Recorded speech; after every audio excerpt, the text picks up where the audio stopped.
It is the glory of God to conceal a matter. To search it out is the glory of kings. This is the Message to Kings podcast.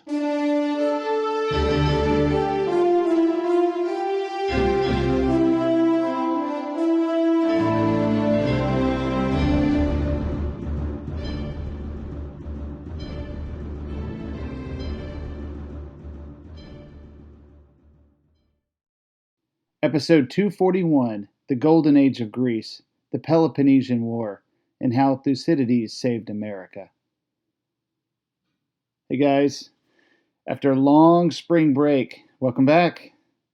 This is your host, Brett Houston, Message to Kings podcast. Well, over the past 3 months or so, I was able to finish the first draft of my book. I even pitched it with success to agents and publishers at the Northwest Christian Writers Conference. Next, we move to the official book proposal stage. Here's the bad news, though. I learned from contract to publication, 18 months is the average time, which means being a writer is probably the most time-consuming hobby that I wasn't ready for, which we'll cover more later. At the conference, Jim Rupert spoke, and he brought up a cool little teaching based upon Matthew 25 that I thought was interesting and I'd share. You know the parable of the talents from Matthew 25? Jim said one was given 1 talent, and he hid it. One was given 2 talents, and he invested it and got 2 more. Another 5 and got 5 more. And the one that buried the talent was rebuked. The others who invested their talents were rewarded and even given the talent of the one who buried it. The funny thing is that there was no mention of a bad investment. The illusion here is that any investment in God's purposes bears fruit. The only bad investment is no investment of your gifts, talents, and ability. Sow and you will reap. And I found that revelation quite rewarding because many of us were sowing and we're investing time and energy into God's gifts and talents. We just don't, sometimes we wonder if it's in the right context. Are we investing our time wisely? And as far as this teaching goes in that parable is that as long as you're putting forth your effort and you're spending your time and energy for what God has given you, then there will be a return. So back to the challenges of writing a book and the challenges of time. We're going with the soft launch back into some irregular scheduled podcast postings for a bit. Let's generally say I'll post these monthly for a while until I get up to a good speed through the intertestament time period. Thanks everyone for understanding, and now I feel like I'm succumbing to that podcast syndrome, dragging out the end of our story in our own unique way. Sorry about that. And I should apologize for one more thing as well. I'm having some microphone difficulties, but I blame the latest Apple update for that, which turned off the recognition of the Yeti microphone I have. Anyway, so I'm publishing this a little bit less higher quality on the microphone, but here we go.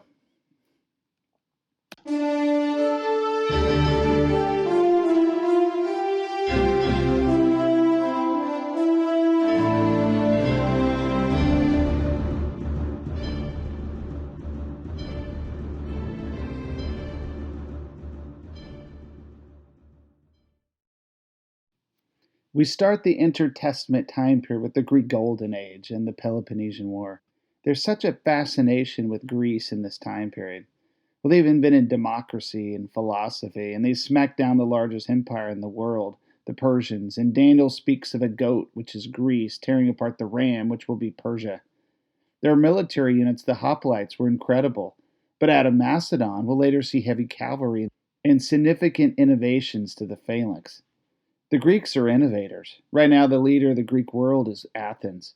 But let's talk about this innovation, this thing about the Greeks that they're going to constantly innovate and change and update and invent new technology. What made them so innovative?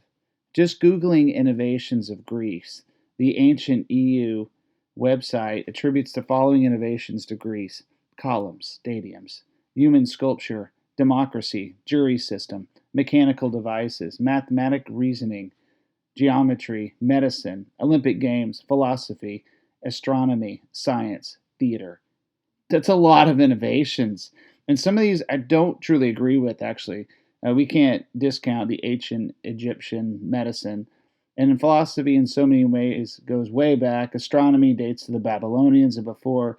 But the point here is that it was taken to levels to call them an area of study or a formal discovery of these in the ages. Or we can go so far as to say that the Greeks solidified many of these things that were in existence into sciences. They took the tech of their time period and matured them into sciences. One of these, the jury system, revolutionizes justice. But I'd like to point out to the freedom within the Greek city-states, which embraces democracy, which promoted freedom and encouraged innovation and technological change. There was little freedom in a monarchy or empire. In a free government, a citizen could wake up in the morning and decide what he or she wanted to do that day. If they want to go to City Hall, debate important matters, so be it. If they wanted to go to the market and trade, so be it. If they wanted to innovate and discover and do something new, they were free to do this. In a monarchy, they were slave to their master. Athens, the leading state in Greece, had remarkable resources upon its defeat of the Persians. The cities in Ionia were often looted and treasures brought back to Athens. Another consideration was the explosion of the arts in democratic Athens. Stadiums and theaters were built. Architecture and sculptures were everywhere. Great wealth was on display, and entertainment was abundant. Homer's works were presented all over. Herodotus's histories would be taught in dramatic ways. And there's a truth if you look at this time period in Greece. It's a truth about man. I mean, look at the last 200 years since free governments were reintroduced to the world in the French and American revolutions. Since then, a massive spike in industry and innovation has occurred in world history. We're hitting a time in our story when ancient history takes a dramatic leap forward in technology, innovation, and commerce. In my opinion, democracy was the most radical of the Greek innovations, a game changer for world history. Within Greece, there was something else that inspired their innovation. Think about the US business market and what causes innovation in things like the cell phone market or the computers or laptops or just microchips. It's competition and resources. Some of the smartest people in the world at the time, or even now, are devoted to innovating and bring the latest product to market. In Greece, abundant resources, freedom allotted to its citizens to innovate, and the large amount of competition from a significant number of city-states were in a small area. It was a hotbed for innovation. Its only enemy was war and dominance of any other state over the other. All right, let's cover philosophy. This is what the Webster's 1828 dictionary says about philosophy. Literally, the love of wisdom. But in modern acceptance, philosophy is a general term denoting an explanation of the reasons of things, or an investigation of the causes of all phenomena, both of mind and of matter, when applied to any particular department of knowledge. It denotes a collection of general laws or principles under which all the subordinate phenomena or facts relating to that subject are comprehended.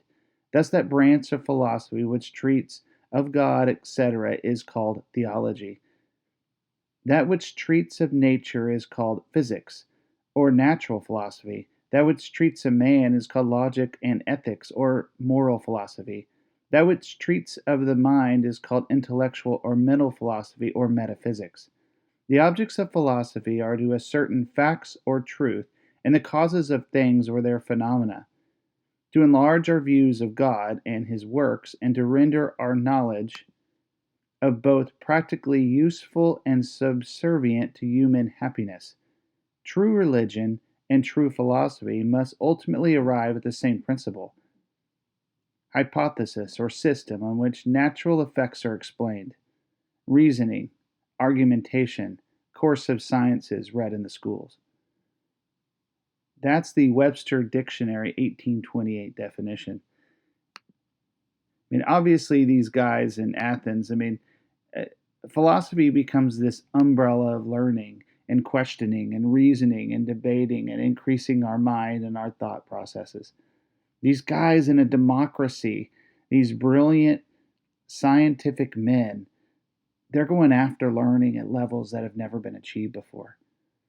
And there's so much we take for granted from our Western 21st century mindset. In this age, people were under the thumb of a government or local ruler. Any king had the right to order anyone to do anything he wanted. You had no freedom in a monarchy. This control pervaded people's thinking, and life became very linear, serving like a slave. There was no questioning right or wrong. It was doing what you were told or being whipped like a slave. This type of fear would rule many regions, tearing apart identities and cultures and social structures. Things like logic and free thinking were not second nature. This was innovative. This was a mindset that needed changing. Philosophy was obvious in many ways has obviously gone too far in today's vernacular and understanding, but the root of logical thinking and empirical study are brilliant ways of thinking and decision making and study. It's like this type of reasoning was lost in antiquity in ways we can hardly fathom. The Greeks, in their free government, helped to unlock the mind in a true pursuit of study and thinking that had been lost in many ways. The greats, Plato, Socrates, and Aristotle, walked the streets of Athens. And when Philip of Macedon was gaining prominence in Greece, he wanted the best tutor in the world for his son. He chose Aristotle to teach his son Alexander the ways of logic, reasoning, and calculated risk taking. So back to the history. After Athens and Sparta led the armies of Greece to defeat the Persians, the Greeks counterattacked, seizing territories in Ionia. The reaction of the Greeks was interesting. While Athens aggressively attacked Persia and expanded the Delian League under its influence, Sparta started to withdraw from the conflict, but it kept a wary eye on an aggressive Athens. The Persians started to take a different outlook. If you can't defeat them, allow them to defeat themselves. Future Persian leaders would use gold and bribes with espionage to turn Greece against itself. When Athens grew in power and prestige culturally and economically and politically, Persian gold ships would often show in Spartan waters, offering friendship and encouraging war with Athens. Initially, Sparta resisted the urge until Athens grew too aggressive. With Pericles at the helm in Athens, Athens got too aggressive in the eyes of Sparta until war broke out between the two states. If Athens would have just been a little bit more careful, they could have culturally taken over all of Greece by default. Instead, greed tore at the heart of Athens. Resources and freedom and success of Athens invited the world's best philosophers, artists, poets, historians, and architects. Yet this was until war broke out. War with Sparta would halt this cultural expansion for resources, would be put into the military preoccupation instead. The war that breaks out is called the Peloponnesian War. We get our history of the Peloponnesian War from Thucydides, who wrote about it. Let's cover him. Thucydides is considered the father of scientific history. Call him the unbiased news reporter with 3 references for every story. He begins his history with the way he compiled it and a slight dig to a historian from the previous generation. He said, "My history is a presentation of the fact, and it's not written for presentation to the masses or spoken in the theater." Now that's a dig to Mr. Herodotus, who lived in the previous generation. Thucydides desired to document a war and keep it a clean, thorough history. But I do have to say he has a bit of one-liners that I don't remember reading in his book, but the more I research it and looking again, there are a lot more one-liners. He's not as dry as I remember. In fact, it's his commentary that probably helped save the United States, which we'll cover later. Here's some of his one-liners. "A collision at sea will ruin your entire day." That's a funny one. Here is one that pertains to our story. Here it is. "It is a common mistake in going to war to beginning at the wrong end, to act first and wait for disaster to discuss the matter." Here is another. "War is the teacher of violence." Another. "History is philosophy teaching by examples." And finally, The nation that makes a great distinction between its scholars and its warriors will have its thinking done by cowards and its fighting by fools. So, without going into too much of the detail of the Peloponnesian War, just to kind of keep our story moving, Athens holds out behind their walls and naval superiority. The walls prevent the land superiority of the Spartans from making a difference. Sparta would march out to destroy them and get stopped at the walls. The war probably could have lasted forever in some post apocalyptic thriller, but Athens got more and more greedy and wanted more resources and territories. And there are some strange things that happen, like a plague in Athens. So the Spartans are coming, and everyone in the countryside rushes into Athens behind its walls. Well, Athens had accumulated enough food, so wasn't going to be a big deal. While they're raiding Spartan territory, they're hiding behind their own walls. But this huge amount of influx of population increases in disease until a plague breaks out.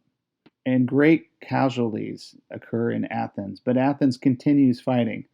And there was actually multiple wars that stopped and started until the final one that occurs. In the final war with Sparta, Athens moved to expand and attacked a city called Syracuse, which was quite wealthy on the island of Sicily. It's strange to see them stretching so far while Sparta would actually march all the way to its walls, but they did. They had that naval superiority, so they wanted to expand out at sea. The engagement was an absolute disaster, and they lost nearly their entire navy. This disaster allowed Sparta to attack with the help of new allies and eventually destroy the Athenian navies, not near Athens, but near the Dardanelles. Then Sparta broke through the walls, and it was all over. The golden age of Athens was over. The Spartans were going to destroy Athens and eradicate it from the map, but they remember Marathon and spared Athens. In the end, a culture that dominated the Greek world and Mediterranean was reduced to a nominal existence. The powerhouse of culture that once was is now a void, helpless to defend itself against foreign invasion. We conclude this episode with a look at Athens and what happened. It's something the founding fathers of the United States studied and concerned themselves with. So why did one of the greatest governments ever created crumble so easily? What happened? Mob rule was their reason. The problem with democracy and the reason the U.S. adopted a republic was this reason. People are stirred up to easily make decisions, or they are swayed by the media to believe one thing or another. Most of the concerns about mob rule are not the concern about permanence, but about temporarily being swayed by emotions caused by brilliant oratory, or in the case of today, good marketing. For this reason, the United States allows educated and tried and true statesmen to be elected and for them to vote on decisions. They added an extra layer so the trust would be in the men who had earned our confidence over time, and those are the ones who are being elected by us to make the decisions. While in a completely true democracy in the time of Athens, it's all based on everyone's vote. At least in Athens, it was all the landowners' vote. The founding fathers didn't do this to create an elite layer of politicians as much as a protective layer against emotional decision making that led to ruin in the case of Athens. And here's how Thucydides saved America. James Madison traveled to Philadelphia in 1787 with Athens on his mind. He spent the year before the Constitutional Convention reading trunkfuls. I read 2 of them, of books on the history of failed democracies, sent to him from Paris by Thomas Jefferson. Madison was determined to avoid the fate of Athens and other states which he believed succumbed to rule by demagogues and mobs. Madison's reading convinced him that direct democracies unleashed populist passions that lacked reason prized by enlightened thinkers. Direct democracies were vulnerable to emotional temporary sways by media, monetary pushes, and good marketing. It was a paid mob that convinced Pilate to release a murderer named Barabbas and crucify the innocent Jesus of Nazareth. The writing of Thucydides was a primary source of the Peloponnesian War, which shows how evil men in the pursuit of power led to a disastrous war which overthrew a democracy. This was one of the primary sources of material that Madison had when they developed the government of the United States. The outcome was a more robust government set in place to prevent emotional, destructive, irrational decision making swayed by heavy doses of money and media or brilliant oratory of flawed men. Who knows? For the brilliant documentation of Thucydides, the United States may have fallen sway to the same disastrous outcome as Athens. Thank you, God, for the brilliant historians you placed in our past. In the words of Thucydides, history is philosophy teaching by example. Let's remove philosophy, which is interchangeable here. History is teaching by example. History is learning from failures. History is learning the victories of the past, but history is also learning from the failures of the past. Greek culture and arts and innovation will go stagnant under the rule of Sparta, and it will succumb to a conqueror from the north whose ambitions still rattle us today, and his military glory will be unmatched. Athens, the Greek powerhouse of culture, rose and fell on the world stage rather quickly. Their donation to the world has been remarkable.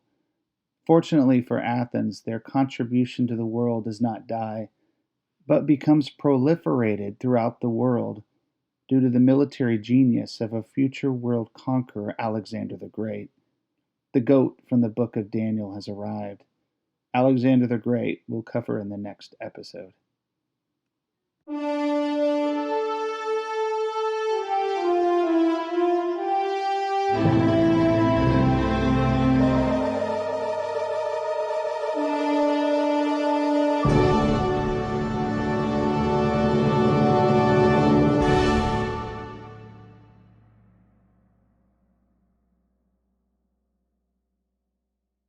Thanks for joining us for this episode of Message to Kings.